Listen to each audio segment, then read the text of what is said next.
Hello, algebra students. This is Mr. Lang, coming to you from my couch at home. As most of you probably know by now, I have COVID, so I am out of school for the week. Kind of a funny story. My wife got COVID a week ago, and we isolated her, and the rest of our family's been fine. She's lived in our basement area and not come upstairs. So the kids and I actually left and went to the cabin on Saturday and just overnight, just to get away from her one more day. And on the drive home Sunday, I was drinking a Mountain Dew, and I could taste it great. It tasted really good.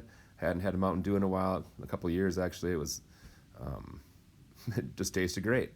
And about half an hour later, my hands are pretty dry from being at the cabin and working outside, raking leaves and stuff. So I reached into the console and grabbed some lotion and put it on my hands, and I was, rubbing it on my hands, and I couldn't smell it.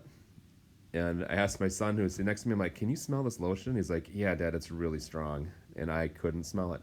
So somewhere between a Mountain Dew and 20 minutes later, putting lotion on my hands, I lost my sense of taste and smell. So I put a mask on as we drove home. And then once we got home, I took a test and tested positive, turned positive right away. My son, who was in the front seat, tested positive like a half hour later. And then my third grader, who was in the back seat, he tested negative Sunday night, but positive Monday morning.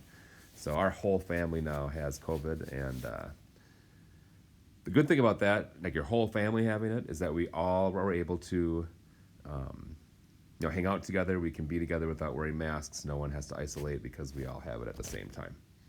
So anyway, sorry I'm not in school. I will be back in school on Monday.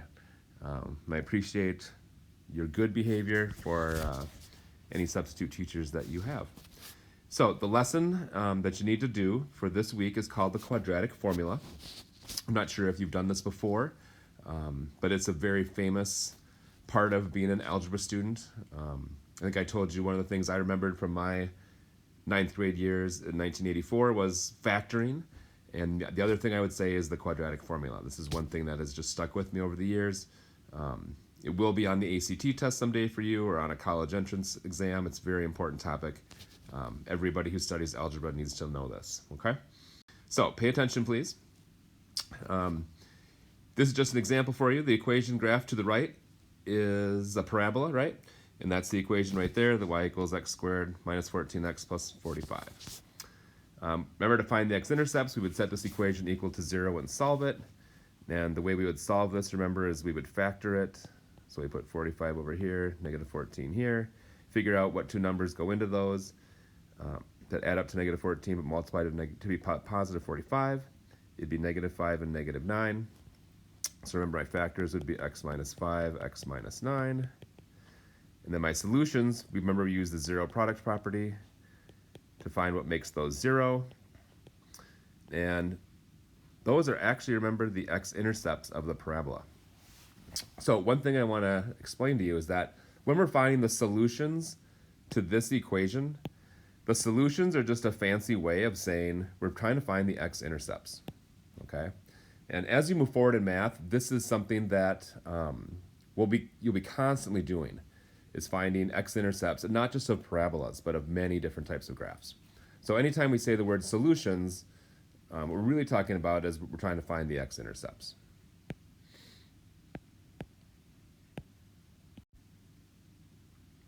Now, when we solve a quadratic equation and we are finding the solutions to the quadratic, another name for the solutions, we said, are the x-intercepts, okay? And depending on the position of your parabola, there are three situations you can run into. You can have one solution, and that's when the parabola only touches the x-axis in one location. And remember, that location would be the vertex, okay? The situation we're most familiar with is when we have two solutions. And that just means we have two x-intercepts, okay? And we find those by factoring and then setting those equal to 0. And then there's a no solution case. And you'll notice that parabola on the far right never crosses the x-axis, okay? So that parabola has no solutions. So those are the three different scenarios you could encounter, okay? Let's find the solutions to this quadratic. Again, this is, our technique right now is to factor. So we would put 9 on top, 6 on the bottom. What two numbers would multiply to be 9 but add up to be 6? We know that that's 3 and 3. So this would factor to x plus 3, x plus 3. So our x-intercepts would be -3 and -3. Notice they're the same, okay? They're both -3. That means that this is one of those parabolas that only touches one time, okay? So if we ever end up with the same solution, that means this is one of those one solution parabolas, okay? Now let's just find the solutions to this one quickly. Again, we would do our diamond problem. So 21 on top, 10 on the bottom. What two numbers add up to be 10 but multiply to be 21? It'd be 3 and 7. So it'd be x plus 3, x plus 7 equals 0. And then we know from the zero product property, one answer would be -3, one answer would be -7. And then on our graph, of course, we'd have 1 dot at -7, 1 at -3, and your parabola would look something like that. Okay? Now, let's look at one more. Let's try this one. All right, so I put 10 on top, 6 on the bottom. Remember, one thing you can do if you're wondering what the factor possibilities are is you can go to your factor chart and look at the factors of 10, which are 1 times 10 and 2 times 5. So I need to pick the pair of factors that would multiply to be 6 but add up to be 10. Hopefully you guys are noticing that neither one of those would work.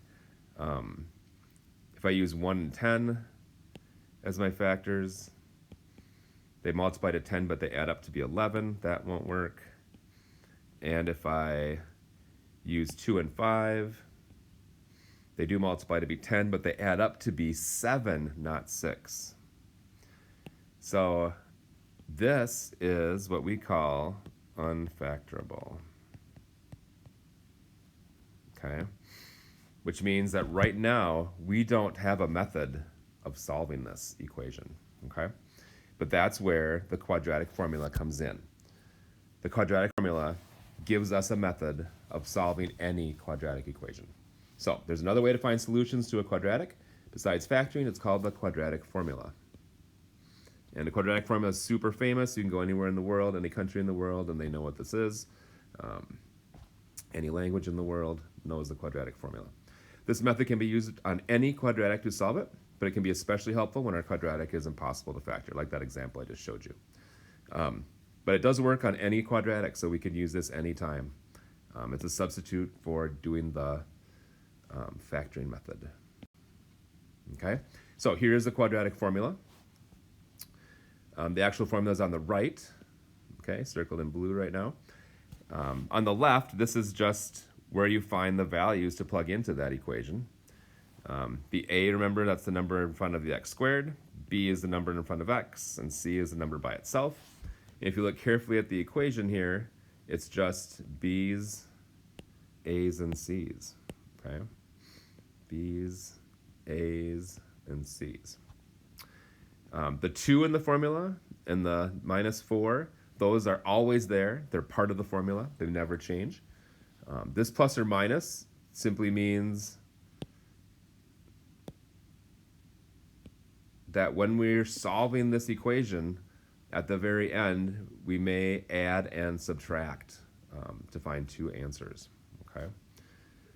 This is a pretty famous formula. There's actually been a song written about it called the Quadratic Formula song. It is meant to help people remember it. But the formula is negative b. So whatever b is, we're going to make it its negative, plus or minus the square root of b squared. So whatever b is, we're going to square it. Then minus 4 times a times c. And then all of that over 2 times a. okay? And when you solve that formula with all the numbers plugged in, the answers are the x-intercepts of that parabola, okay? So this is just a formula we can plug numbers in, do the arithmetic, and it just gives us the two answers. Or it gives us the one answer if you only have one solution, or if there's no solutions, something special happens with this formula. We'll look at all those cases today. So hang in there. This is a lot of information, but it's a block day, and this is all stuff you need to know. So please pay attention, and I'll try to keep it interesting, okay? Now, there is a song to help you remember this formula, and it goes to the tune of Pop Goes the Weasel, and they simply say, I'll try to sing it. Remember, I have COVID. But it's x equals negative b plus or minus the square root of b squared minus 4ac all over 2a. You can look that up on YouTube. There's actually like rock groups that sing it. It's a very famous song, but it helps people remember the quadratic formula. You will always be provided the quadratic formula. In the notes, if you click on it on any assignments, you can click on and the formula will appear. After you've done it a couple times, though, you will remember it, I promise. So let's try this on a problem we've already done just to show you how it works. So we already did x squared plus 10x plus 21 equals 0. We factored it and got negative 3 and negative 7 as our answers. We just did that problem. I'm going to write those down just so you remember. Those were our two answers. Now, to start the quadratic formula, the first thing you want to do is identify the a, the b, and the c. Because once you know those three numbers, then you can just plug them into the formula and use it. So remember, a is always the number in front of x squared, and if there isn't a number, we say it's 1. Okay. The b is always the number next to x, so in this case it would be 10. And c is always the number by itself, in which case this would be 21. So now it's literally just plugging those values into this equation. So let's walk through this. So we'd say x equals, now, negative b means you do the opposite of whatever b is. So b is 10 in this situation, so I'd put in negative 10. Then plus or minus the square root. Now, b squared. My suggestion is just square b right away and write that answer in. So b is 10, so just square it. It's 100. Okay, now, interesting, if the b had been negative 10, when you square negative 10, you still get 100. So just remember, whatever we put in here at the 100 spot, that's going to always be positive, okay? Because whatever b is, when you square it, it will turn out to be positive in the end. Let me erase that so you can concentrate on the formula itself here. All right, so that's my b squared. Now, I'm going to do minus 4, and then times a and c. A is 1, c is 21. Okay? Then I'm going to do all of that over 2 times a, which was 1. So the first step here is just literally plugging numbers in. Okay? Literally just plugging some numbers into the equation. And now you just do the arithmetic. Okay, so leave the negative 10, plus or minus. Now, my advice to you is do this first.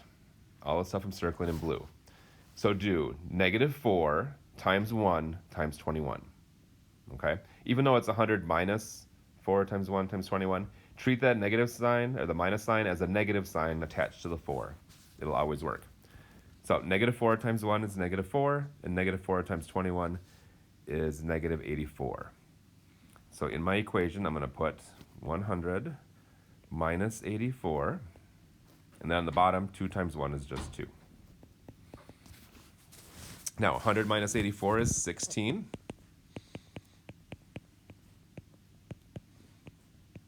Okay, and the square root of 16, of course, is 4. So I'm going to write that over here, negative 16 plus or minus 4 over 2. Now, some of you guys probably remember when you take the square root of any number, there's two answers, right? There's 4 or negative 4. Just like if you take the square root of 25, there's two answers. It could be 5 or negative 5. We don't have to worry about that with the quadratic formula because they already put in a plus minus. Okay? And that plus minus sign takes the place of writing the two answers as one positive 4 and one negative 4. That plus minus just takes care of that. So just take the square root of whatever is in the box, like 16, take the positive 4 and write it in the equation. Now, from this point, you're almost done. You need to solve this equation twice. Once using addition and once using subtraction. So on the top, I'll do the addition. So negative 10 plus 4 over 2. And then on the bottom arrow, I'm going to do the same problem, but this time the minus. Okay? So I've taken care of the plus minus by doing this twice. Okay? So negative 10 plus 4 would be negative 6. Negative 6 divided by 2 would be negative 3. There's one answer. This one would be negative 10 minus 4 would be negative 14. Divided by 2 is negative 7. Now if you look, these are the same two answers we got when we did this problem earlier. Okay? But this method doesn't require you to know how to factor or know how to do the zero product property. Okay? Although some of you might be saying, I think factoring in the zero product property might be quicker. But this works on any quadratic, especially the one that we tried that we couldn't factor because it didn't work. And I'll show you how that's going to work here in a second. Okay? So you have to be able to do this, plug the numbers into this equation, and then work your way down to two answers, or one answer, or zero answers. Here's the one that didn't work, remember? We could not factor this one. So to solve this, I'd set up my a, b, and c. Okay, a is the number next to x squared, b is the number next to x, c is the number by itself. Then you're going to take those and simply plug them into the equation. So x equals negative b, so it'll be negative 6, plus or minus the square root of b squared. Now 6 squared is 36. Then minus 4 times a times c, all over 2 times a. Okay, so I do this, I get x equals negative 6 plus or minus the square root. Now over here, negative 4 times 1 times negative 10. Remember, we do those three first. That would be negative 40. And 2 times 1 is just 2. So I'm going to do the stuff in the square root. 36 minus 40 is negative 4 divided by 2. Now, here's the problem. If you try to take the square root of negative 4, your calculator is going to say undefined or error, okay? Because negative numbers don't have square roots, okay? Think about what a square root means. It means a number times itself that gives you the number, okay? So how would I ever get the same number times itself to equal negative 4? I can't. The only way to get negative 4 would be to have one of the numbers be positive and one of the numbers to be negative. But that breaks the rule of what a square root is. So that's why this problem, when you hit this point, it has no solutions. Okay? If you remember from the graphs I showed you, one of the parabolas was like this, where it did not cross the x-axis. That's what this is telling us, okay? That this parabola does not cross the x-axis anywhere, so it doesn't have any solutions, okay? So if that stuff in the square root ends up negative, you're done. You can just say, no solution, okay? Let me show you this one. We did this one earlier. This is the one that had the same solution twice, if you remember. We said the solution was negative 3 and negative 3, and that was only the vertex that crossed the x-axis. So let's try it. So a equals 1, b equals 6, c equals 9. You're going to get really good at picking those out. So negative b would be negative 6. We always make x equal plus or minus the square root. B squared, 6 times 6 is 36, minus 4 times a times c, all over 2 times a. So let's check this out. Remember, the first thing you do is the stuff in here. So negative 4 times 1 times times 9. So it'd be 36 minus 36 over 2. Some of you guys are probably figuring this out already, but 36 minus 36 is 0. And what's the square root of 0? Just 0. So I would have no reason to do negative 6 plus 0 and negative 6 minus 0 because they would be the same thing.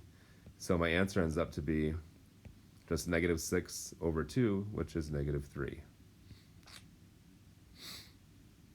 Okay, so if the stuff underneath the square root ends up being 0, that means you only have one solution. And that solution, if you look up here on the right, the solution ends up to be just negative b over 2a. Because all the rest of it, this stuff, just ends up being 0. Okay? So kind of interesting, when that stuff in the square root ends up 0, the answer is very simple.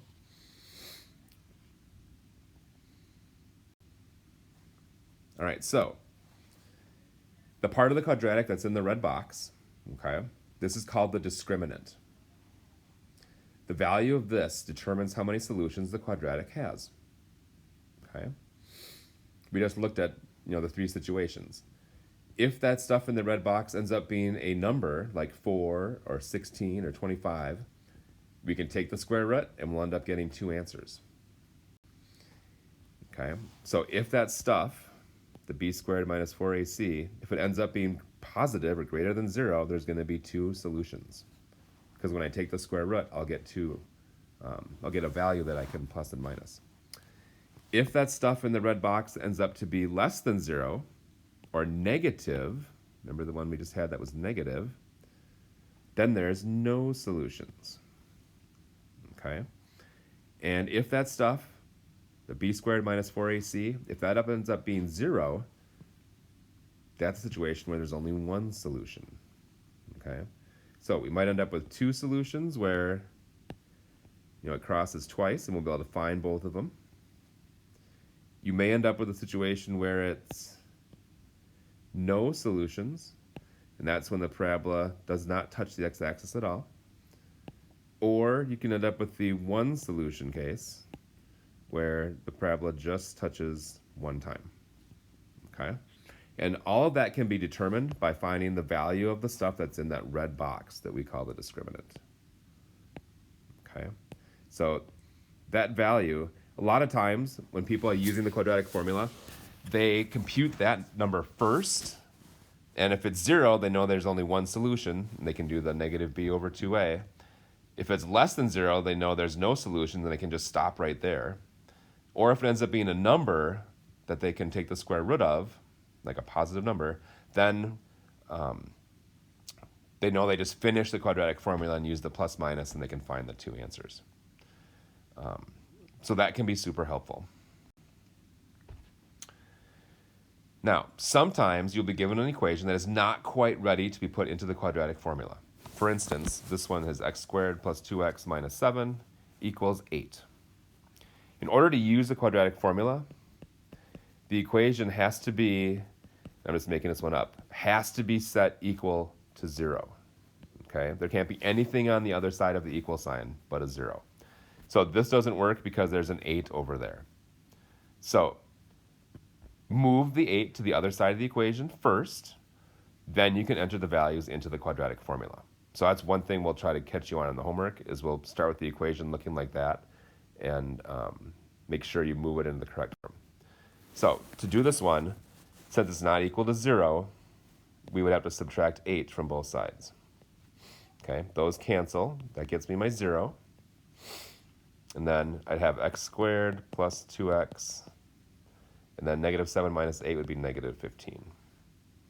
Now I can find a, b, and c.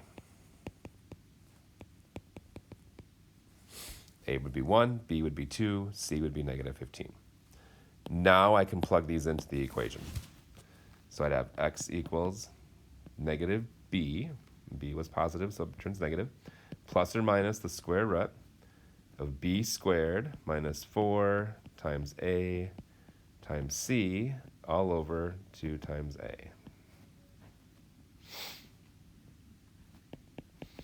So it'll be negative 2 plus or minus. Now, watch this one. This is kind of interesting. When I do negative 4 times 1 times negative 15, negative 4 times 1 would be negative 4, and negative 4 times negative 15 would be positive 60.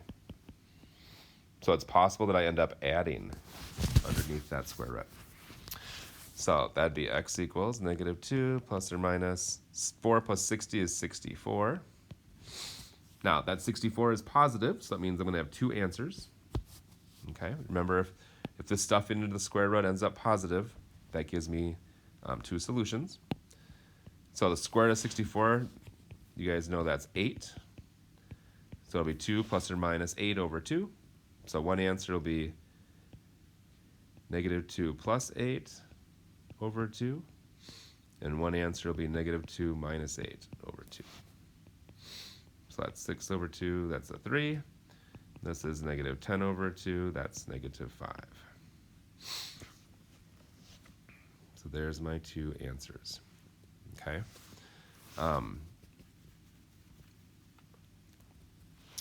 One thing I do want to mention here before we go, sometimes, we're almost done now, sometimes when you're looking at your equation, you may have something like 3x squared minus 4x plus 5 equals 0. Okay? This is a new problem. Now, what would my a, b, and c be? My a would be 3, my b would be negative 4, and my c would be 5. So as I do the formula, remember x equals negative b, but b is already negative. So if I make a negative b negative, that would make it positive. Okay? So remember, the formula is negative b. And then it's plus or minus the square root of b squared. Now that b is negative, but when you square it, it becomes positive anyway. Then it's minus 4 times a times c all over 2 times a. Okay, so notice a couple things I wanted to show you. What happens if the b is negative? It just turns the b positive in the formula, because two negatives would make it positive. And if the a isn't a 1, if it's a 3, then I just make sure I put that in the formula as a 3. But then you would just do the rest of the formula already.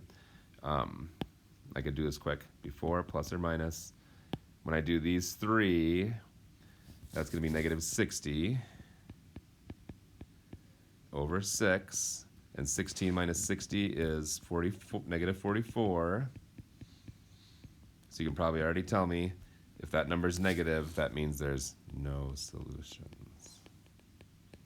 But I just wanted to make sure I showed you an example where the a and the b, where the a wasn't a 1 and the b was negative. So you can see that if the b starts out negative, when you put it in the equation, it turns it positive. Okay.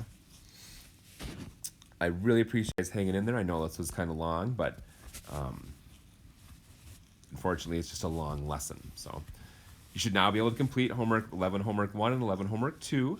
They're very similar. They're very short, but give them a try. A lot of them, some of the questions are like, what's the A? What's the B? What's the C? Or there's a quadratic formula picture on there, and you just put the numbers into the right spots, like not even solve it. So some of these will go very quickly, but some of them you do have to do the entire process, okay?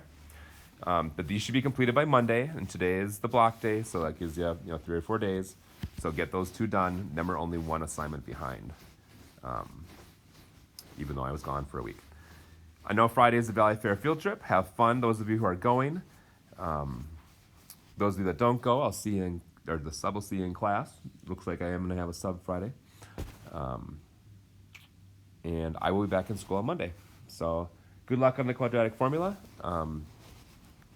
Do your best. You can watch this video again if you want. It's going to be linked to the beginning of your homework assignment. Okay? Take care. and I will see you guys on Monday.